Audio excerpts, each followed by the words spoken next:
Welcome to the Resurrection and Waiting podcast with Pastor Eddie Briery. We're having raw, real, and transparent conversations about how God meets us in the dead places of our lives. Click subscribe to follow us on the journey, and we hope you find life in this episode of the Resurrection and Waiting podcast.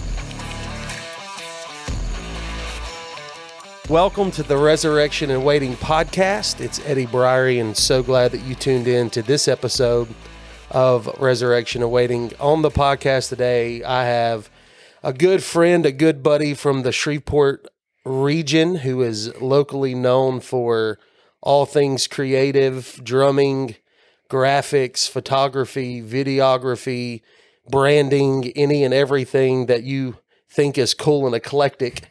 His name is probably attached to it. Mr. Kyle Hadley. What's up, Kyle? How's it going? Man, it's good. Glad to have you, man. Thank you. Thank you for having me. It's always been a joy to be around Kyle and hang out with him. And when he's been with us at church doing work, he does a lot of our work for our church, a lot of our graphics for series and different ministries, paintings in the church and the new expansion, and played the drums for a while. And Kyle, we're here filming this episode in one of your homeboys' tattoo shops. Yeah. So John Bentrup, one of my best friends, kind of during the pandemic, had to go a little bit of solo. And so he decided to open up his own tattoo shop, which we, gladly renovated. It was like an old Italian food place. So it had nasty tile and all different kinds of stuff. Put up some walls, and then he's done a lot of paintings and tattoos. It's called the Rose and Thorn. It's on Captain Shreve Drive in Shreveport. Just right beside Rolling in the Dough is probably the easiest way to get to it. But very talented dude. Like I said, one of my best friends, and has done, if anyone's curious, my whole right arm. So I trust him not only, with my tats, but with my life. So you guys make sure you check John out at the Rose and Thorn Tattoo Shop. We're going to include all of his information, his social pages in the description for this episode. So John, thank you, bro, for letting us film on your afternoon off. We really appreciate it. Today, we're going to talk about something that I hear more and more about, as I spend time around religious culture and church people, and I hear this conversation about hurt come up, about church hurt, people hurt, religious trauma, all these things that comes up. And from walking with Kyle for a while and kind of hearing some things that have taken place in his life, he has suffered through some pretty difficult things that we're going to jump into today. And I want to talk to the listener just for a second and encourage you not to check out if you don't feel like this podcast pertains to you, because the truth is we don't have to look very far to see somebody that was once connected to church or a religious organization that for some reason or another is no longer connected to it. And if we spend enough time asking people the why or hearing people's story, more times than we probably would care to admit, it's because of significant hurt or letdown that took place at the hands of either a pastor or a religious leader, a group of people in a church, or just something that in an ideal world we would hope wouldn't take place at a church. You would think that in this desire to be like Jesus in our leadership, that we would have less and less of this problem. So I've talked with Kyle on and off for several years, and have just kind of heard a little bit of his story. But Kyle, tell us a little bit about your backstory. Tell us about growing up, your connection to church, how you kind of got into church, how you started working for churches, and how you found yourself here today. So a little bit of your backstory, just so we'll know. So yeah, I, whenever I was younger, I was brought up Baptist. Me and my family, they had, we went to really one major Baptist church. And then my grandparents on my mother's side had ended up going there too. And one day, they got into a big argument, and we stepped away from, necessarily Baptist church. But then we went to another Baptist church, which was just full of kind of our friends and stuff. And so, my parents have always said, wherever you go to church, whatever, we trust you. They had seen, I guess, my religious walk, and we're just whatever you want to do, we'll go there too. We don't really know much about churches in the area, etc. And so mostly, through high school, grew up Baptist. My freshman year of college, I was going to University of Monroe. And so my dad had told me, hey, I just want to like sit down and tell you, like, Baptist is not the only denomination to focus on. There's other things, there's more charismatic things to probably pursue. It's just that we went to Baptist churches because y'all were with your friends. And so it was kind of easier on us, et cetera. Right.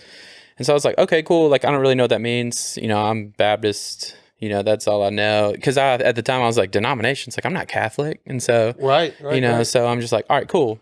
And so, college, attended several Baptist churches and ended up playing drums for like the BCM and like all different kinds of stuff. And I never really I never really found myself like at home or like comfortable, I guess. Like it always was like, I feel uneasy.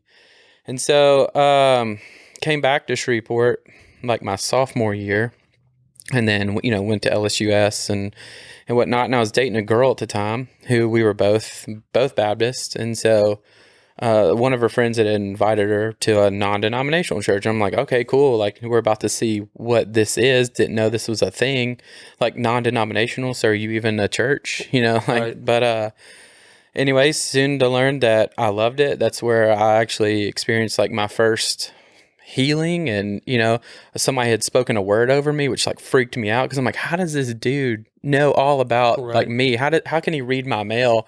And I've never met this guy in my entire life, but just through and through. And I'm like balling or whatever. And I think it was like an event that you spoke at, honestly, that like SBC, it was like for kids or like youth. And I'm over there like, oh my gosh, like I'm like wrecked through that transition.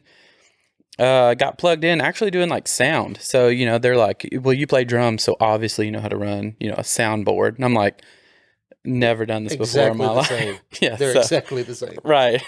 Drums, sound, manual, whatever. It's a very Baptist approach. Right. I was like, I know how to turn on the lights. Like, I'm good, but okay, cool. Yeah, I'll run your sound. And so did lights and production for a long time. And then eventually got to like play drum. Like I earned my, drum playing eventually by going through all the mud.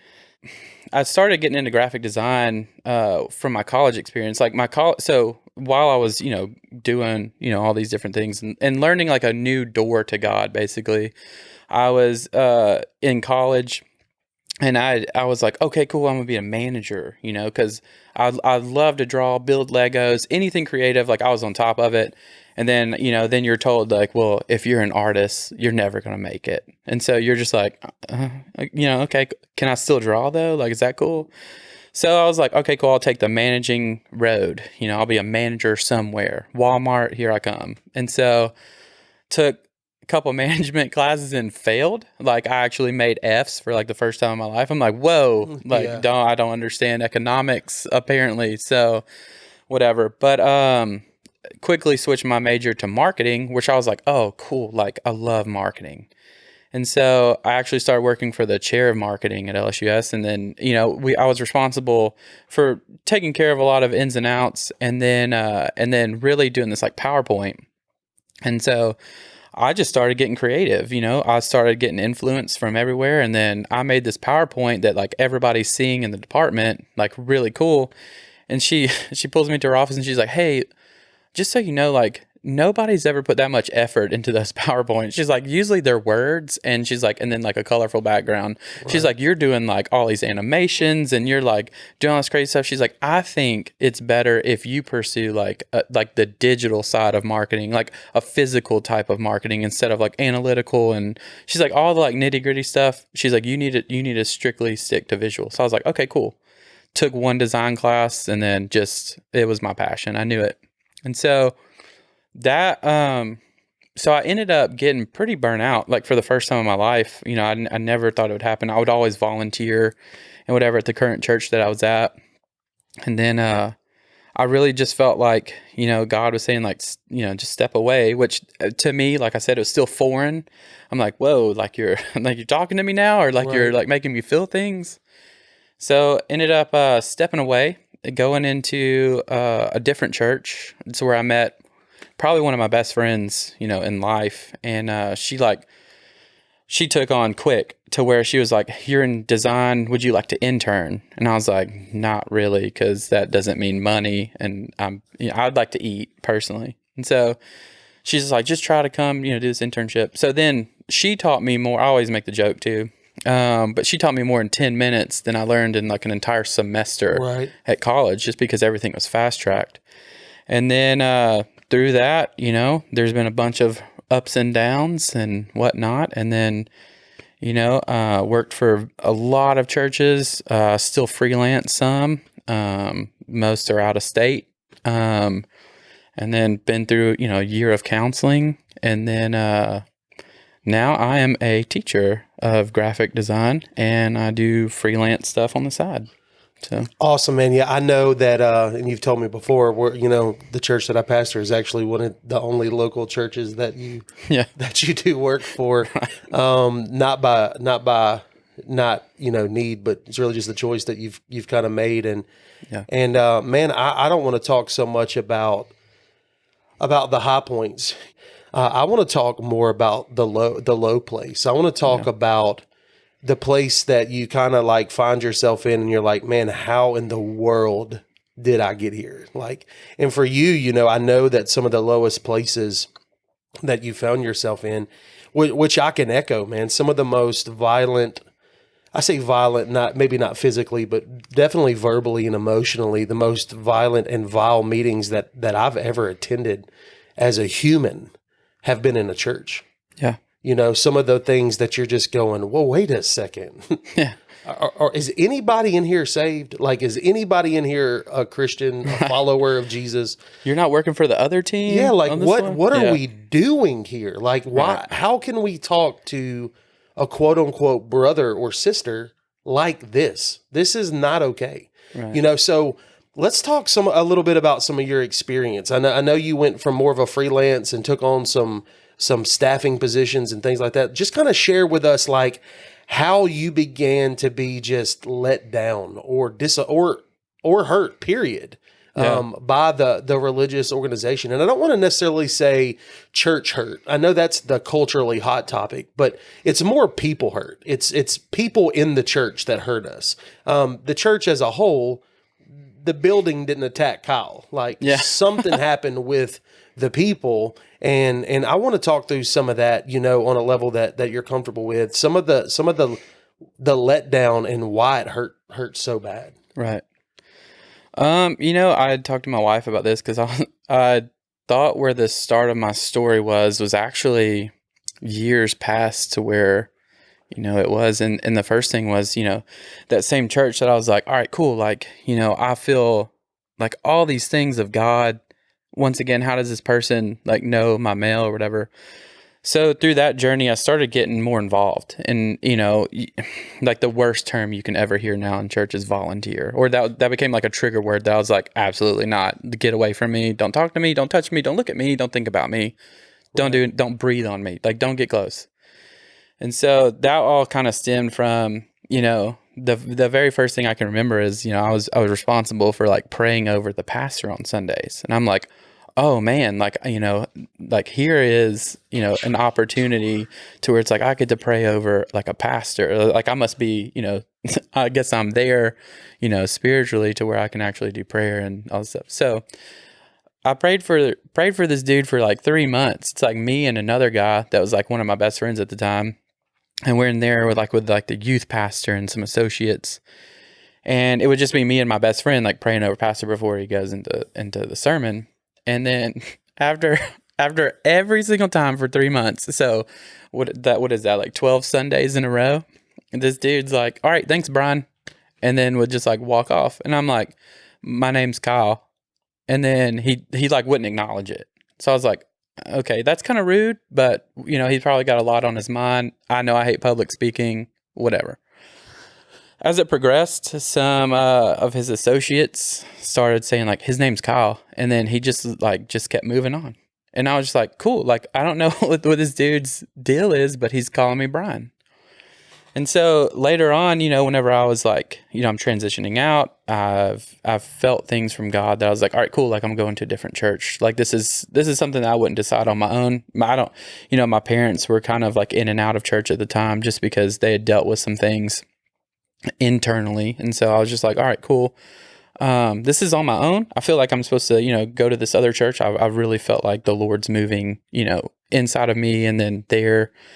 And like I said, one of my best friends is now, there. I'm hired, kind of deal. And so, one of the pastors there, like pulled me aside essentially and was like, "Hey, like, why are you moving churches?" And I was like, I really do feel like the Lord is leading me here. It's a weird feeling and I can't describe it. I don't know what else to tell you, but I feel like the Lord's leading me here. And at this time, like, I kid you not, I was like top production person, like, Sunday morning, Wednesday night, like I was there doing light, sound, and everything.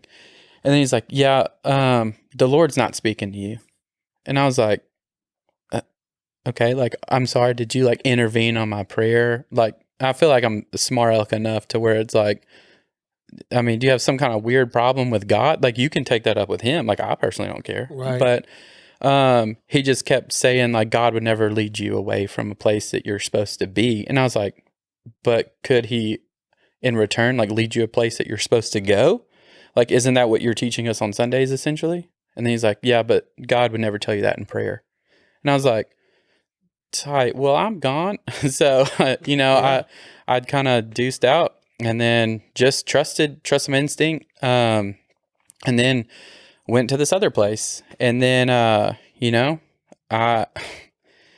you feel like you're in like a good place for a while. And then I guess people get comfortable, right? So it's like you start learning ins and outs and things. You start hearing things. You start seeing things that, like you said, like you're just kind of like, this isn't a church. Like this is what we're experiencing in a religious place. Like number one, like I would be scared of God in the sense of like, if I walk outside, this dude could strike me down with lightning. And you're saying these things and doing these things.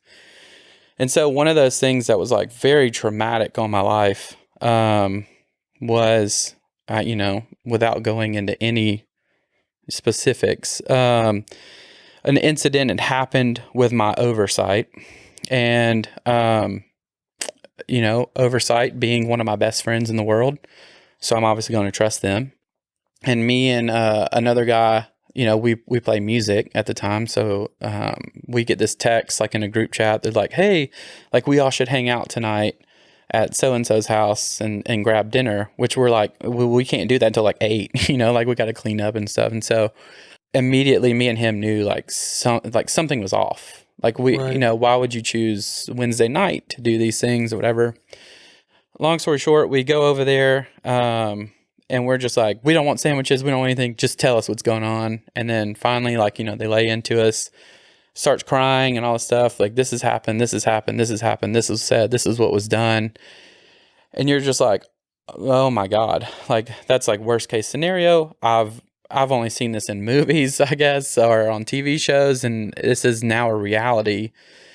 I can only imagine like what you're going through, like, I don't even know what to say to you. Like, I don't know how to console you. I don't know what to do. Like, all of my, spiritual background, I don't know what to tell you. And it puts you in a place of just so much like uncertainty and confusion. And, it's one of those places like you can't really like fix your best friend, right? It's like, it's almost like you're watching them die, but you can't do anything to save them. And that's how I felt in the moment of just like, oh my gosh. Then the twist of the things was that they had told us, "Hey, so this is what really happened, right? Tomorrow, we're all going to have a meeting with this like associate pastor, and he's going to say this, and he's going to say, this is why I'm leaving."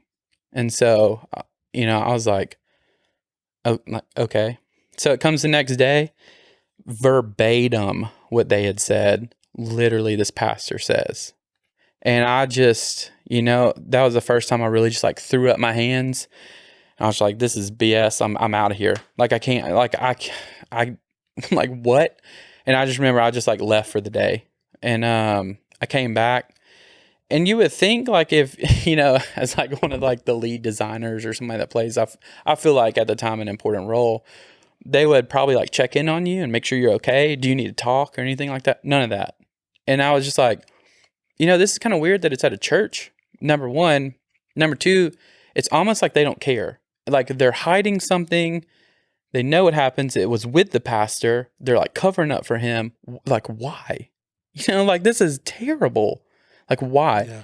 And then you learn it's like to save face, with, his spouse and all this other stuff. And you're just like, okay, like this is insane.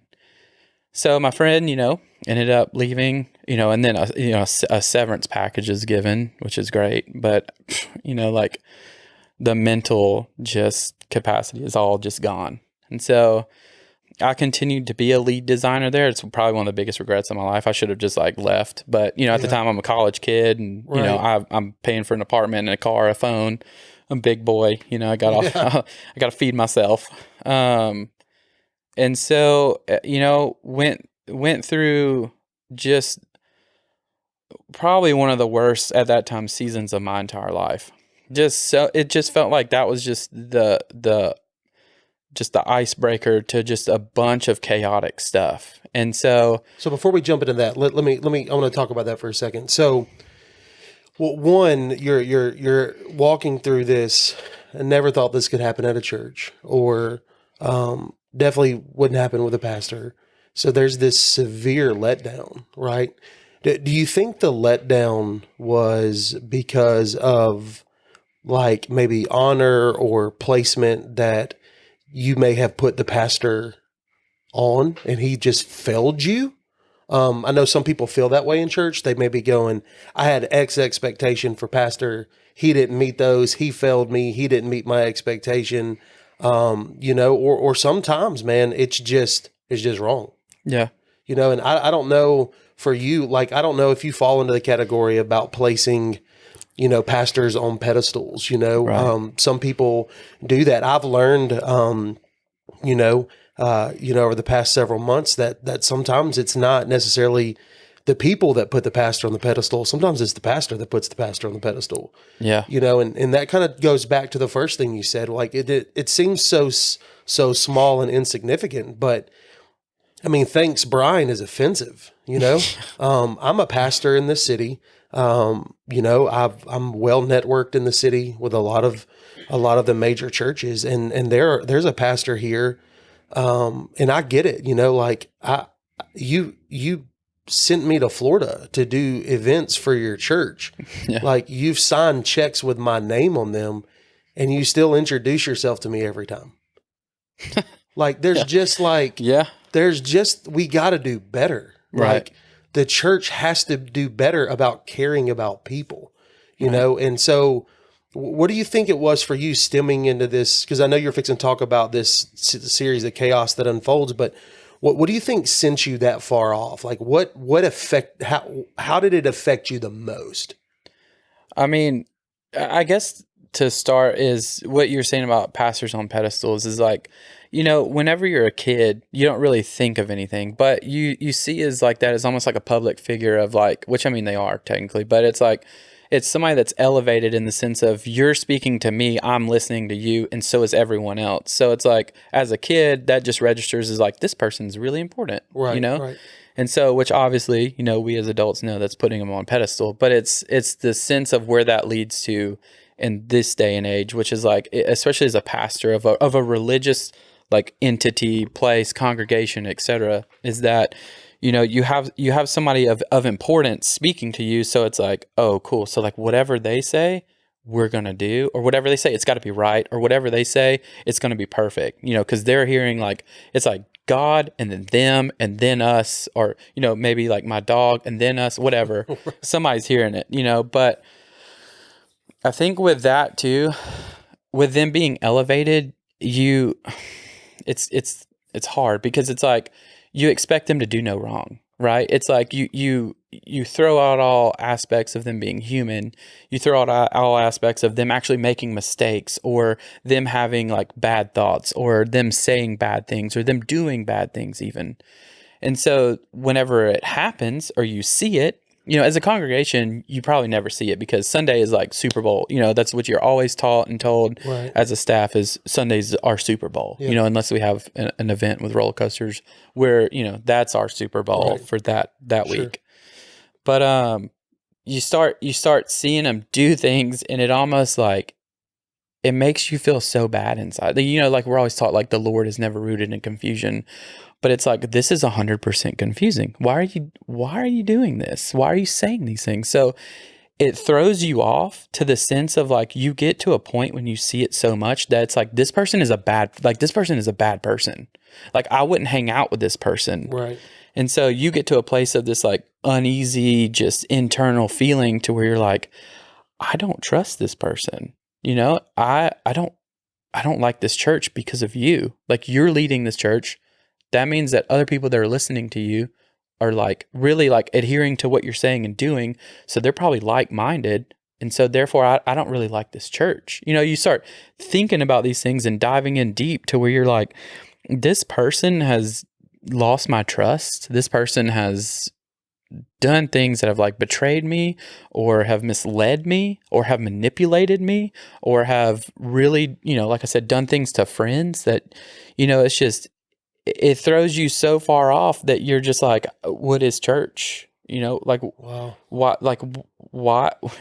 are we doing? Honestly, it's like, if Jesus is rooted in love, but all you're doing is being mad and treating your staff bad and talking bad about them and then doing these like acts that just defy everything. It's like, then why are we here? Are you like, and then you start seeing them dress in like fancy suits and buy cars and do that. And I'm all like, you make money, great. You spend your money how you want to. Most pastors, I feel like, deserve it. Like they work very hard, but some pastors, it feels like, how come all these events that you send me to, and then like I'm making stuff for, you don't even show up to, like we're supposed to be the hands and feet, and what are you? Like, if you're the head, then why wouldn't you come to this event where we're handing out like door hangers or we're throwing out t-shirts or we're making beans and rice for the community, whatever it is? Like, why aren't you present?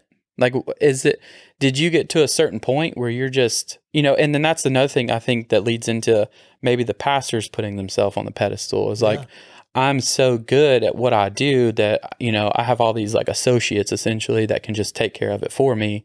I don't even have to show up, right? Which I don't feel like that's the truth, because most pastors start a church based off of a vision and based off of a passion. And then it gets to a point, I guess, where it gets in their head that it's like, it's so distorted that it's like, what is your vision? What is your passion anymore? Like, do you love people? Do you care about people? Or like, do you care about yourself?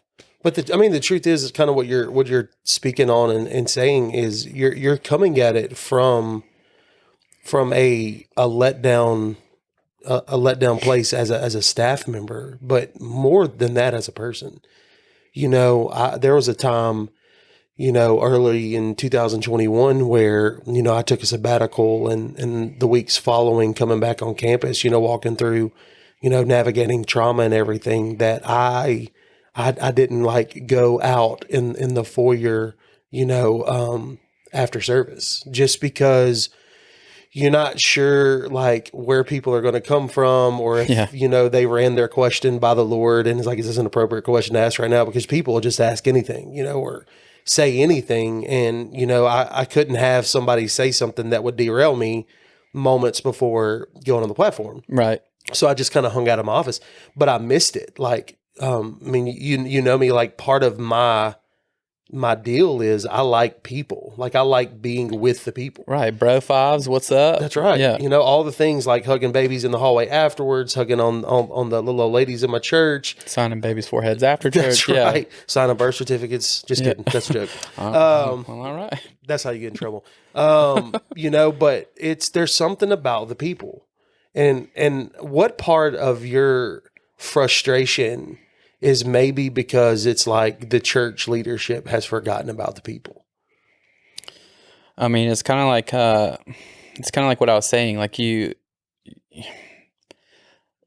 always taught, you always have these like meetings before church, or you have these staff meetings on Mondays or Tuesdays or whatever. And then you hear about like the vision and purpose of the church. And I know sitting in just umpteen amounts of those things, like you start seeing what you feel like is a progression or digression, whatever that word is, to where it's like it starts off of like so and so, was in the hospital. Who visited them? It's like I was at this other hospital. I'm employing you guys. Like I need you to like split the Right. load with me because we're a big church. And they're like, oh, sorry, pastor, I was blah, blah, blah, but we'll go get them today and whatever. And it was like imperative, like that you're going to see this person. And then later on, you start hearing about like church budgets and then church buildings, church expansion, Right. church lighting, church cameras, it's like all these like monetary things that are just like, okay, cool. I mean, that'd be great if our department had, IMAX and, nice cameras, but that's the purpose of the church is I feel like to spread love, like you're a community or congregation of just people that love each other. Right. Right. And so I think, from a pastoral standpoint, whenever it becomes more monetary or whenever it becomes more about, items or things or whatever, then it's like seeing a pastor like lose his passion for people in that sense is depressing, because I feel like, it's like your parents, like if you've ever dated or whatever, they're like, you end up with like the wrong girl or whatever, and they're like, so-and-so is just not good for you. And you're like, no, I love her. I'm going to marry her. And then they're like, you're in 6th grade, like you got a little bit. But I feel like your parents are just like the outside looking in. Right. And so I feel like as a staff, sometimes, you hear things, but you're still the outside looking in. So it was depressing seeing pastors, several of them, it's not just one, but several of them lose their passion, I think, for people. And so whenever they would do that, I feel like it would kind of like derail the entire church. Right. The church is kind of like almost lost. It's like, the 99 for the one or whatever, but all the 99 are actually like lost ones because they don't know what to do. There's no shepherd, essentially. There's no stability or anything for them to fall on, and I think that it's just all rooted in those people just like they kind of lost sight of what was important, or they lost sight of to love, they lost sight of to spread, to be the salt, all these things that you're taught that they're teaching you. Right. They lost sight of it. Sure. And on the reverse side, it's like most of them have elders, deacons, some body of accountability, and whenever that's out of the window too, or they're now all those guys are just yes men, then it's like there's still no accountability. So it's like this blind person is now leading blind people, and then Right. these blind people are now making more blind people. Sure.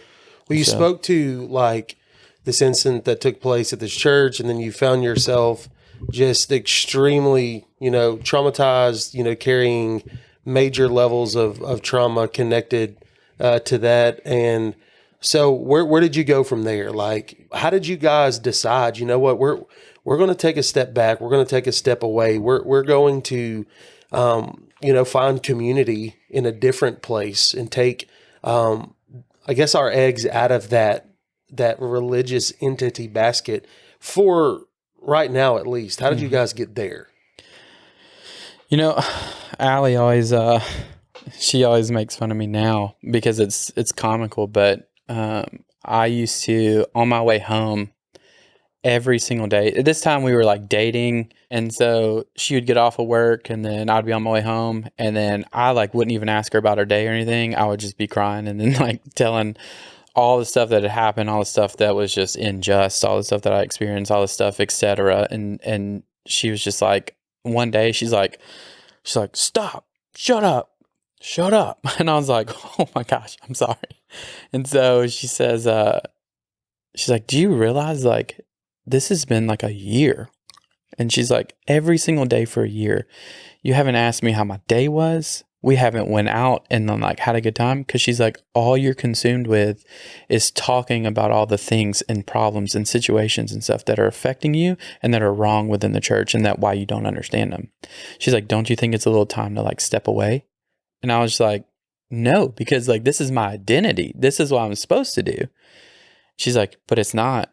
And so finally, I started interviewing for other jobs. Took a job at just an ad agency that was 10 times worse than anything else that I've ever done in my life. But through that time, we I don't think we went to church, for a little bit, and it was something at that time that the more that we were away, it's like we still missed it, and so I think we started dabbling back into churches and stuff, friends that I trusted and, all different kinds of things like that. And then, or like churches that I'd done work for and, places I was like, we're kind of curious. And so that led into our first experience of like trigger words and stuff. And I I hadn't done counseling at the time. And she was just like, I've been through counseling. Like, she explained to me like what those were and stuff. And so I just remember like sitting in church and just like hearing those things. And then I would just be like, I would find myself crying because I'm just like, I just don't understand. I don't know why I feel this way. And I can't put a handle on things or anything. And it was like words like community group. And you're just like, why? And then I would remember a story that a pastor would say about community group. And then you're just like, okay, cool. Like, now what? And then I remember most of those churches, we just got up and left. Or like, they'd be doing like closing remarks of some sort, song, whatever. And we would leave. Like, we were like, we don't want to talk to anybody. And so that was kind of the start of us, I guess, like missing church, but not really wanting to be affiliated because, like I said before, it's something that like, it defiled our trust, like both of us. And she's hearing this every day for a year. And at the time, she's like working for a similar type ministry or whatever, and some chaotic things are happening there. And so to us, it's like similarities started happening, which are like, okay, cool. So this isn't just this place. Is this ministry? Like, is this church? So.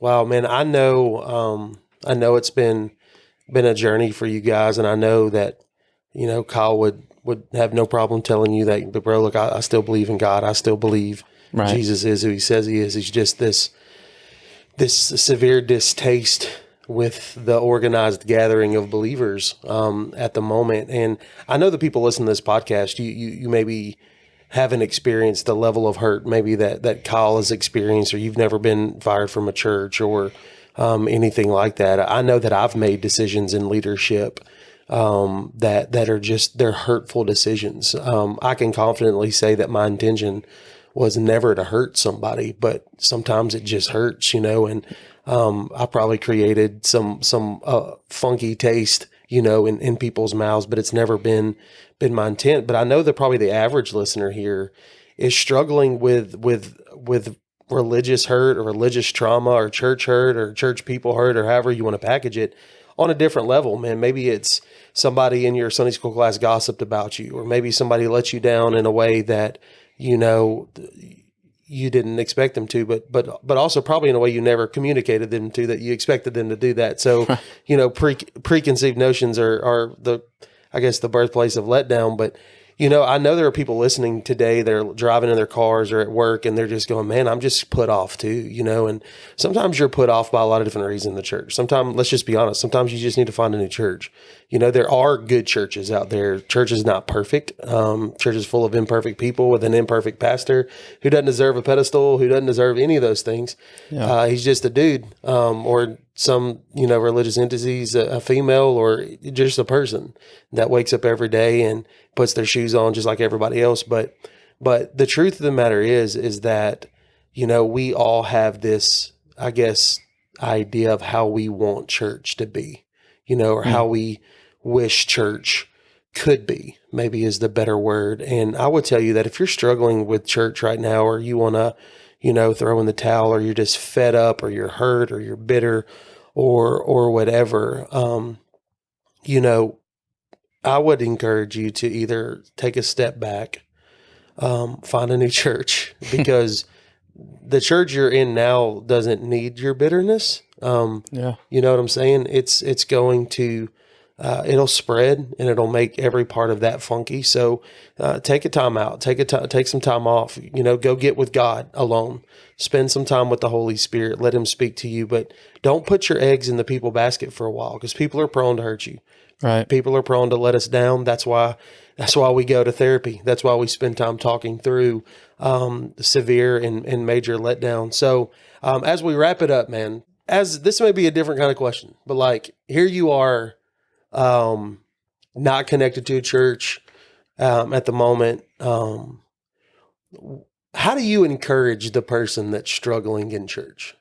I want you to encourage the listener that is like just done, man. Yeah. I mean, honestly, church, you have to understand, like what we were saying in the beginning, it's full of human beings. Human beings are prone to mistakes. They're prone to just saying things and doing things that, maybe they wouldn't normally do. But also too, it's like, you have to realize that like, there's a handful of churches around that are still like very just fundamental. I know there was a launch of one I did a, photo session for it. The dude was like, he used to make meth in his garage, and then now he's a pastor. And where, somebody may be like, oh, that's just a story or whatever. It's probably relatable to somebody that might be doing, you're going through drug abuse, Right. has been through drug abuse or something like that. And I would just say too, like, go to church with just an open mind and open ears, and understanding that like, God is always going to like make a way and do the things in your life that are best. Right. I feel like the Lord has his best intentions for Allie and I, and then, our soon to be daughter. And so I would say, don't lose sight of who God is and then his purpose for your life. But, church is a tricky beast, if we're just being honest. Like, but just find one that you feel the most like passionate and comfortable, and honestly, like I really do feel like God will lead you to a church, Right. And so, but I just think I've experienced this in my season to where it's like I have a lot of friends that it's like what I've been through, and a lot of stuff that I've gone through is very relatable Sure. to certain things. And we're kind of all walking through this together, trying to figure it out, like where we're at, what we're doing, and so. Yeah, man. Well, Kyle, dude, I thank you for sharing that with a lot of people that are going to listen to this podcast. Some of them that may be in a similar situation, similar circumstances, maybe a similar season of life. I do want to thank you for hopping on with us. Of course. To wrap it up, guys, the truth is, man, we're all people. We're all going through something. If you're a pastor or a church leader and you're listening to this, I pray that what you heard today is the fact that there are probably more than you would like to acknowledge Kyle Hadleys in your congregations. There are people that are hurt. There are people that are one step out. There are people that are one step in. Maybe this is my last shot to give the church. This is my last thing. And not necessarily asking you to not let them down or not fail them, but maybe just be honest and transparent, and put yourself on a level playing field with the people you're trying to lead. And I've learned that it's the best place to lead people from is eye level. So be encouraged by that. If you're on here today and you're struggling, or you need somebody to talk to, man, reach out to us, DM us on social media. We would love to help you get connected. I know people from various places listen to this podcast, and if you need help trying to find maybe a good church, we can help recommend one for you in your area, or try to help you find one. But we do appreciate it. Again, we thank John at the Rose and Thorn Tattoo Shop for letting us record and film in here. If you need some ink, Johnny B is the best in the business. Come see him if you're in the Shreveport area, right beside Rolling in the Dough. Hey, thank you guys. Thanks again, Kyle. And we'll see you guys soon on the next episode of Resurrection and Waiting.